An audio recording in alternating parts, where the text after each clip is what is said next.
اب سپاہی ان کو ڈھونڈنے کے لیے نکل جاتے ہیں اور تلاش کرتے کرتے ایک جگہ پر پہنچتے ہیں جہاں پر شہنشاہ ہند، عطائے رسول، آل نبی اولاد علی سرکار اپنے مریدوں کے ساتھ، چاہنے والوں کے ساتھ آرام سے تشریف فرما تھے۔ اور جیسے ہی سرکار غریب نواز سپاہیوں کو نظر آتے ہیں، سپاہی دوڑے دوڑے سرکار غریب نواز کے پاس پہنچتے ہیں۔ سرکار غریب نواز ان کو محبت اور خلوص کے ساتھ بیٹھنے کا حکم دیتے ہیں، اور سپاہی جو بیٹھتے ہیں وہ بھی اچانک زمین سے چپک جاتے ہیں اور وہاں سے ہل بھی نہیں پاتے، اٹھ بھی نہیں پاتے۔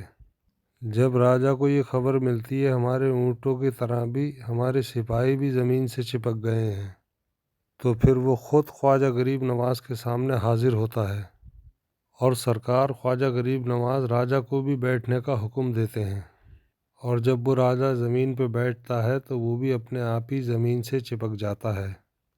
لاکھ کوشش کرنے کے بعد بھی وہ جب زمین سے اٹھنے میں ناکام رہتا ہے تو سرکار خواجہ غریب نواز عطائے رسول ہند الولی سے راجا معافی مانگنے لگتا ہے، گڑ گڑانے لگتا ہے اور معافی مانگتا ہے، اور سرکار غریب نواز کو اس پہ پھر رحم آ جاتا ہے، کیونکہ اب آپ آل رسول ہیں، آل نبی ہیں، آپ نے اس کو معاف فرما دیا تھا۔ اور زمین سے آپ نے فرمایا، اے زمین اللہ کے حکم سے تو ان کو آزاد کر دے۔ زمین ان کو آزاد کر دیتی ہے۔ راجا بار بار خواجہ غریب کی اس مہربانی کا راجا شکریہ ادا کرتا ہے۔ راجا کے سپاہی سرکار خواجہ غریب نواز کے سامنے ہاتھ جوڑ کے عرض کرتے ہیں، حضور ہمارے اونٹ۔ سرکار غریب نواز فرماتے ہیں، وہ آپ کے اونٹ بھی کھڑے ہو گئے ہوں گے۔ جب سپاہی یہاں سے سیدھے اونٹوں کے پاس جاتے ہیں تو وہ اونٹ اب اپنی جگہ سے کھڑے ہوئے تھے اور جانے کے لیے تیار تھے۔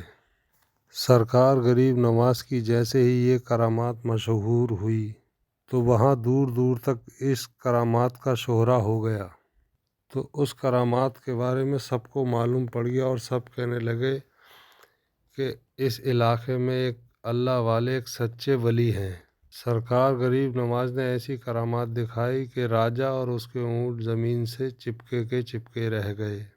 دوستو، یہ کرامات سرکار غریب نواز کی دنیا بھر میں مشہور ہے، تو خواجہ صاحب کے ایک اشارے پہ اس کے اونٹ اور وہ خود راجا نہ اٹھ سکے، تو آج ان کو ہاتھ لگانے والا، ان کی درگاہ پہ ہاتھ لگانے والا یقیناً اٹھ نہ سکے گا۔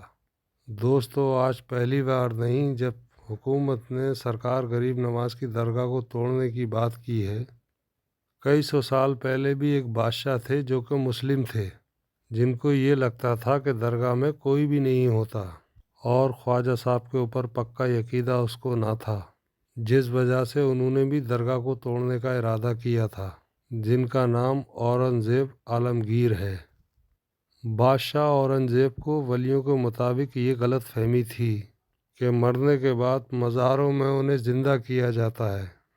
اپنی اسی غلط فہمی کو دور کرنے کے لیے بادشاہ اورنگزیب ایک دفعہ سرکار غریب نواز میں تشریف لے گئے، اور جب اجمیر پہنچ کے اورنگزیب بادشاہ نے اپنے قاضی سے کہا کہ چلو مان لیتا ہوں غریب نواز اللہ کے ولی ہیں، مگر میں جو سلام کروں گا اس کا جواب مجھے ملنا چاہیے۔ اگر میرے سلام کا جواب مجھے نہیں ملا تو میں مزار شریف توڑ دوں گا۔ اورنگزیب عالمگیر جب مزار پر پہنچے اور حاضری دی، اور وہاں پہ ایک ادنا سا شخص بیٹھا ہوا تھا اور وہ انتظار کر رہا تھا، تو اس سے بادشاہ اورنگزیب نے پوچھا کہ اے شخص، تم یہاں پر کیوں بیٹھے ہو اور تم پریشان لگ رہے ہو؟ تو اس شخص نے فرمایا، حضرت میں آنکھ سے نبینا ہوں اور میں ایک اندھا ہوں، اور کافی عرصے سے میں خواجہ غریب نواز سے یہ دعا مانگتا ہوں کہ میری آنکھوں کی روشنی واپس آ جائے، لیکن کوئی فائدہ نہیں ہوتا۔ میں کافی عرصے سے یہاں پہ حاضری دیتا ہوں اور دعا کرتا ہوں اللہ تعالیٰ حضور کے صدقے میں میرے آنکھوں کی روشنی مجھے واپس کر دے، مگر آج تک مجھے کوئی فائدہ نہیں ہوا، یعنی میری آج تک کوئی حاضری اور دعا قبول نہیں ہوئی۔ تو بعد اورنگزیب نے اس شخص سے یہ کہا کہ میں مزار پر سلام کرنے کے لیے جا رہا ہوں اور میرے واپس آنے تک تیری اگر آنکھوں کی روشنی تجھے نہ ملی تو میں تلوار سے تیری گردن اڑا دوں گا۔ اتنا سننا تھا وہ اندھا شخص اور زیادہ پریشان ہو گیا اور زیادہ گمبھیر ہو گیا، اور وہ اندھا کہنے لگا کہ اب تک تو میری آنکھوں کی روشنی نہیں تھی، مگر اب میری گردن کی بھی باری آ گئی۔ وہ اندھا شخص کہنے لگا اب تک تو میں اپنی ان آنکھوں کی روشنی سے پریشان تھا کہ میری آنکھوں کی روشنی نہیں ہے، اب جب بادشاہ نے میری گردن اڑانے کی بات کی ہے تو اب مجھے لگ رہا ہے میرا بچنا بہت مشکل ہے۔ پھر وہ شخص رو رو کر اور تڑپ تڑپ کر خواجہ غریب نواز سے فریاد کرنے لگا۔ اور پھر اورنگزیب جب مزار شریف کے پاس گئے اور انہوں نے اپنا سلام سرکار کی خدمت میں پیش کیا تو انہیں کوئی جواب نہ ملا۔ بادشاہ اورنگزیب نے ایک بار سلام کیا، جواب نہیں آیا، دوسری بار سلام کیا، جواب نہیں آیا، تیسری بار جب سلام کرا تو اندر سے مزار کے آواز آئی، اور پھر آواز آتی ہے کہ بادشاہ اورنگزیب تمہاری ضد کی وجہ سے میں اس اندھے کی روشنی لینے کے لیے عرش الہی پہ گیا تھا اور اسی وجہ سے تمہارے سلام کے جواب دینے میں دیر ہو گئی۔ سبحان اللہ خواجہ غریب نواز کی کرامات کو۔ بادشاہ اورنگزیب یہ غریب نواز کی کرامات دیکھنے کے بعد خود ایک اللہ کے ولی بن گئے۔ دوستو، اللہ کے ولیوں کی یہ شان ہوتی ہے کہ بادشاہ اورنگزیب کو جب یہ نظارہ نظر آیا تو انہوں نے بھی ان پہ ایمان لے آئے اور وہ خود ایک اللہ کے بہت بڑے ولی بن گئے، اور جنہوں نے ایک کتاب لکھی ہے فتاوی عالمگیری، جو کہ اسلام کے مطابق فتوے دیتی ہے، جو اسلام کے قانون کو مانتی ہے، جو اسلام کے قانون کو دیکھ کر بنائی۔ بڑے بڑے مسائل اسی کتاب سے حل ہوتے ہیں۔ پیارے دوستو، جب خواجہ غریب نواز اجمیر میں پہنچے، اس وقت اجمیر میں ایک مندر تھا جو کہ اجمیر کا سب سے بڑا مندر تھا اور صرف راجا اور رانیوں کے لیے خاص تھا۔ مندر کے ساتھ ہی ایک تالاب تھا جس کا نام انا ساگر تھا۔ ہندو اس تالاب کے پانی کو انتہائی بابرکت مانتے تھے۔ ان کا ماننا تھا جو اس تالاب میں نہا لے گا اس کے گناہ جھڑ جاتے ہیں۔ کہتے ہیں اس مندر میں اتنے چراغ جلتے تھے کہ مانو 3.5 من تیل استعمال ہوتا تھا۔ ارد گرد کے کئی دیہات مندر کے نام تھے۔ ان دیہاتوں کی آمدنی اس مندر پہ خرچ ہوتی تھی۔ اس مندر کی دیکھ ریکھ میں ہزاروں لوگ رہتے تھے جن کا کام آنے والوں کی رہنمائی اور دیکھ بھال کرنا تھا۔ خواجہ غریب نواز اس مندر پہ تشریف لے گئے اور انا ساگر سے تھوڑی سی دوری پہ اپنی چٹائی بچھا کے اپنے مریدان کے ساتھ بیٹھ گئے۔ عصر کا وقت ہونے ہی والا تھا۔ حضرت سرکار غریب نواز نے حضرت قطب الدین بختیار کاکی رحمۃ اللہ سے اذان دینے کو کہا۔ کفر اور شرک کے گڑھ میں اجمیر میں اللہ کی وحدانیت کا، محمد مصطفیٰ صلی اللہ تعالیٰ علیہ وسلم کی رسالت کا یہ پہلا اعلان تھا۔ وہاں کے لوگ ان سے بے شک لا علم تھے، وہ نہیں جانتے تھے یہ اسلام کیا ہوتا ہے۔ اذان کی آواز سن کے وہ حیران ہو گئے اور اپنے گھر سے باہر نکل آئے۔ سب مسافروں نے انا ساگر کے پانی سے وضو کیا اور نماز پڑھنا شروع کیا۔ سارے ہندو حیران رہ گئے اور بولے سب بھگوان تو اندر ہیں، یہ لوگ آنگن میں کس بھگوان کو سجدہ کر رہے ہیں؟ ہندوؤں کے دل میں دلچسپی ان مسافروں کے لیے بڑھنے لگی۔ 5 وقت وہاں اذان ہوتی اور نماز ادا کی جاتی۔